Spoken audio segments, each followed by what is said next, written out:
आखिर कौन है इन तीनों गदाधारियों में सबसे शक्तिशाली योद्धा? दोस्तों, हम सभी ने रामायण और महाभारत कई बार देखी है, जिसमें हमने कई सारे गदाधारी देखे हैं। तो आखिर कौन है इन दोनों युगों में सबसे शक्तिशाली योद्धा? तो चलिए आज की इस वीडियो में जानते हैं महान और शक्तिशाली योद्धाओं के बारे में। तो वीडियो में अंत तक बने रहें और चैनल को सब्सक्राइब करें और वीडियो को लाइक करें। दोस्तों, सबसे पहले हम बात करते हैं भीम की। दोस्तों, महाभारत की कथा में पांडव भाइयों में दूसरे स्थान पर भीम थे। भीम अत्यंत बलवान तथा गदा विद्या में निपुण थे, लेकिन यह भी कहा जाता है कि उन पर किसी भी प्रकार के विष का भी प्रभाव नहीं होता था। महाभारत का अंत भी भीम के द्वारा दुर्योधन का वध करने के बाद ही हुआ था। दोस्तों, महाभारत की कथा पांडवों पर हुए अत्याचारों और उनकी विजय गाथा बताती है।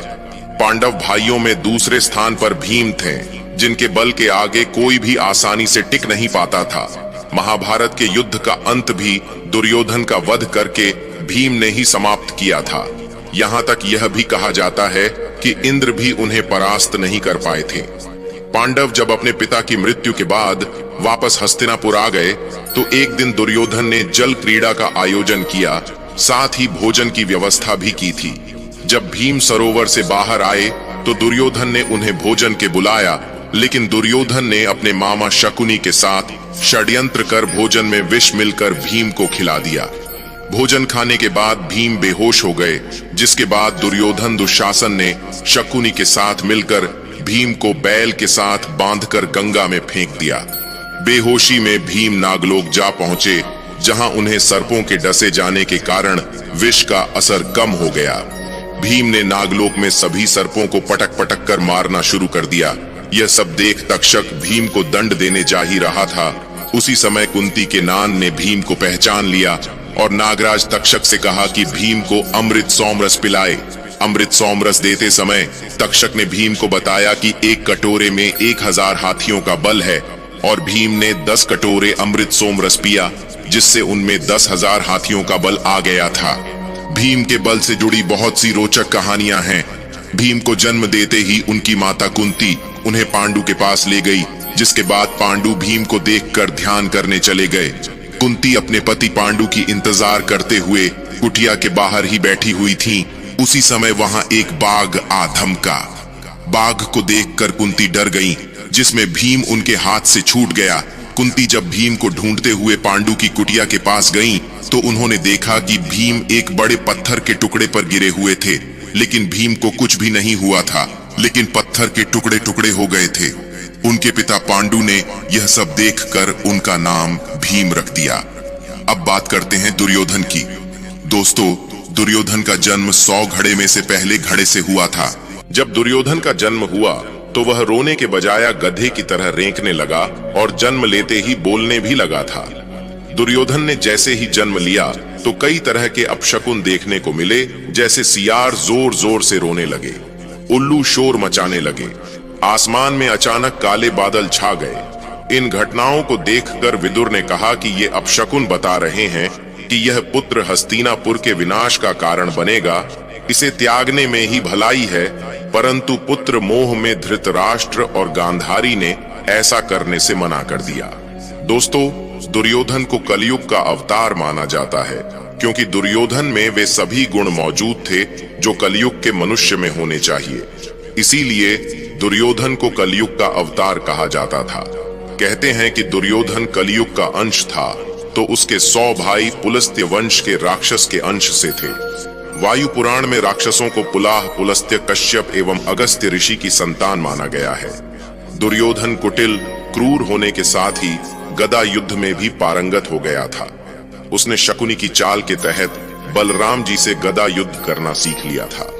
महाभारत काल में बलराम, जरासंध, भीम और दुर्योधन को ही सर्वश्रेष्ठ गदाधर माना जाता था। भीम ने भी बलराम जी से गदा सीखी थी। दुर्योधन की मृत्यु सबसे अंत में हुई, और खास बात यह कि महाभारत के 18 दिन तक चले युद्ध के अंत के बाद दुर्योधन और भीम के बीच युद्ध हुआ, जिसमें भीम ने दुर्योधन की जंघा उखाड़ कर फेंक दी थी, जिसके चलते दुर्योधन की मृत्यु हो गई थी। एक बार महर्षि मैत्रेय हस्तिनापुर पधारे। विश्राम के बाद धृतराष्ट्र ने पूछा, भगवन वन में पांचों पांडव कुशल पूर्वक तो है ना? महर्षि ने कहा, वे कुशल हैं, लेकिन मैंने सुना कि तुम्हारे पुत्रों ने पांडवों को जुए में धोखे से हराकर वन भेज दिया। ऐसा कहकर पीछे मुड़ते हुए उन्होंने दुर्योधन से कहा, तुम जानते हो पांडव कितने वीर और शक्तिशाली हैं। महर्षि की बात सुनकर दुर्योधन ने क्रोध में अपनी जांघ पर हाथ से ताल ठोक दी। दुर्योधन की यह घमंड देखकर महर्षि को क्रोध आ गया और उन्होंने कहा, तू मेरा तिरस्कार करता है, मेरी बात शांतिपूर्वक सुन नहीं सकता। जा घमंडी, जिस जंघा पर तू ताल ठोक रहा है उस जंघा को भीम अपनी गदा से तोड़ देगा। बस यही शाप दुर्योधन को ले डूबा। अब बात करते हैं हनुमान जी की। दोस्तों, हनुमान जी की माता का नाम अंजना है, जो अपने पूर्व जन्म में एक अप्सरा थीं। हनुमान जी के पिता का नाम केसरी है, जो वानर जाति के थे। माता पिता के कारण हनुमान जी को आंजनेय और केसरी नंदन कहा जाता है। कपिस्थल कुरु साम्राज्य का एक प्रमुख भाग था। हरियाणा का कैथल पहले करनाल जिले का भाग था। यह कैथल ही पहले कपिस्थल था। कुछ लोग मानते हैं कि यही हनुमान जी का जन्म स्थान है। दोस्तों, हनुमान जी इस कलयुग के अंत तक अपने शरीर में ही रहेंगे। वे आज भी धरती पर विचरण करते हैं। हनुमान जी को धर्म की रक्षा के लिए अमरता का वरदान मिला था। इस वरदान के कारण आज भी हनुमान जी जीवित हैं और वे भगवान के भक्तों तथा धर्म की रक्षा में लगे हुए हैं। जब कल के रूप में भगवान विष्णु अवतार लेंगे, तब हनुमान, परशुराम, अश्वत्थामा, कृपाचार्य, विश्वामित्र, विभीषण और राजा बलि सार्वजनिक रूप से प्रकट हो जाएंगे। कलयुग में श्री राम का नाम लेने वाले और हनुमान जी की भक्ति करने वाले ही सुरक्षित रह सकते हैं। हनुमान जी अपार बलशाली और वीर हैं और उनका कोई सानी नहीं है। धर्म की स्थापना और रक्षा का कार्य 4 लोगों के हाथों में है, दुर्गा, भैरव, हनुमान और कृष्ण। दोस्तों, त्रेता युग में तो पवन पुत्र हनुमान ने केसरी नंदन के रूप में जन्म लिया और वे राम के भक्त बनकर उनके साथ छाया की तरह रहे। वाल्मीकि रामायण में हनुमान जी के संपूर्ण चरित्र का उल्लेख मिलता है। वहीं द्वापर युग में हनुमान जी भीम की परीक्षा लेते हैं। इसका बड़ा ही सुंदर प्रसंग है। महाभारत में प्रसंग है कि भीम उनकी पूंछ को मार्ग से हटाने के लिए कहते हैं, तो हनुमान जी कहते हैं कि तुम ही हटा लो, लेकिन भीम अपनी पूरी ताकत लगाकर भी उनकी पूंछ नहीं हटा पाते हैं। इस तरह से हनुमान जी ने भीम का घमंड तोड़ दिया। यदि मनुष्य पूर्ण श्रद्धा और विश्वास से हनुमान जी का आश्रय ग्रहण कर लें, तो फिर तुलसीदास जी की भांति उसे भी हनुमान और राम दर्शन होने में देर नहीं लगेगी। कलयुग में हनुमान जी ने अपने भक्तों को उनके होने का आभास कराया है। चलिए अब बात करते हैं अंत में शक्तिशाली गदाधारी बलराम जी की। दोस्तों, कृष्ण को विष्णु तो बलराम को शेषनाग का अवतार माना जाता है। कहते हैं कि जब कंस ने देवकी वसुदेव के 6 पुत्रों को मार डाला, तब देवकी के गर्भ में भगवान बलराम पधारे। योग माया ने उन्हें आकर्षित करके नंद बाबा के यहाँ निवास कर रही श्री रोहिणी जी के गर्भ में पहुंचा दिया। इसलिए उनका एक नाम संकर्षण पड़ा। बलराम जी का विवाह रेवती से हुआ था। बलवानों में श्रेष्ठ होने के कारण उन्हें बलभद्र भी कहा जाता है। इनके नाम से मथुरा में दाऊ जी का प्रसिद्ध मंदिर है। जगन्नाथ की रथ यात्रा में इनका भी एक रथ होता है। ये गदा धारण करते हैं। मौसूल युद्ध में यदुवंश के संहार के बाद बलराम ने समुद्र तट पर आसन लगाकर देह त्याग दी थी। जरासंध को बलराम जी ही अपने योग्य प्रतिद्वंदी जान पड़े। यदि श्री कृष्ण ने मना न किया होता तो बलराम जी प्रथम आक्रमण में ही उसे यमलोक भेज देते। दोस्तों, भगवान कृष्ण के बड़े भाई बलराम ने श्री कृष्ण को कई बार समझाया कि हमें युद्ध में शामिल नहीं होना चाहिए, क्योंकि दुर्योधन और अर्जुन दोनों ही हमारे मित्र हैं।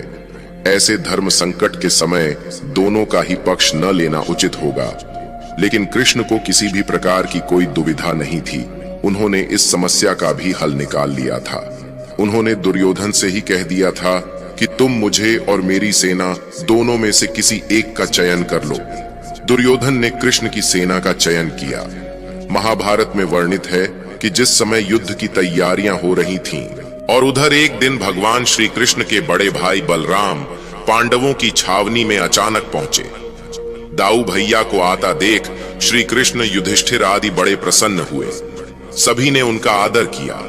सभी को अभिवादन कर बलराम धर्मराज के पास बैठ गए। फिर उन्होंने बड़े व्यथित मन से कहा कि कितनी बार मैंने कृष्ण को कहा कि हमारे लिए तो पांडव और कौरव दोनों ही एक समान हैं। दोनों को मूर्खता करने की सूझी है, इसमें हमें बीच में पड़ने की आवश्यकता नहीं। पर कृष्ण ने मेरी एक न मानी। कृष्ण को अर्जुन के प्रति स्नेह इतना ज्यादा है कि वे कौरवों के विपक्ष में हैं।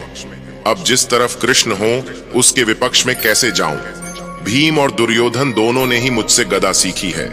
दोनों ही मेरे शिष्य हैं। दोनों पर मेरा एक जैसा स्नेह है। इन दोनों कुरुवंशियों को आपस में लड़ते देखकर मुझे अच्छा नहीं लगता, अतः मैं तीर्थ यात्रा पर जा रहा हूं। तो ये हैं वो 4 शक्तिशाली गदाधारी जो पल में सब कुछ समाप्त कर सकते थे। तो इसी के साथ धन्यवाद दोस्तों।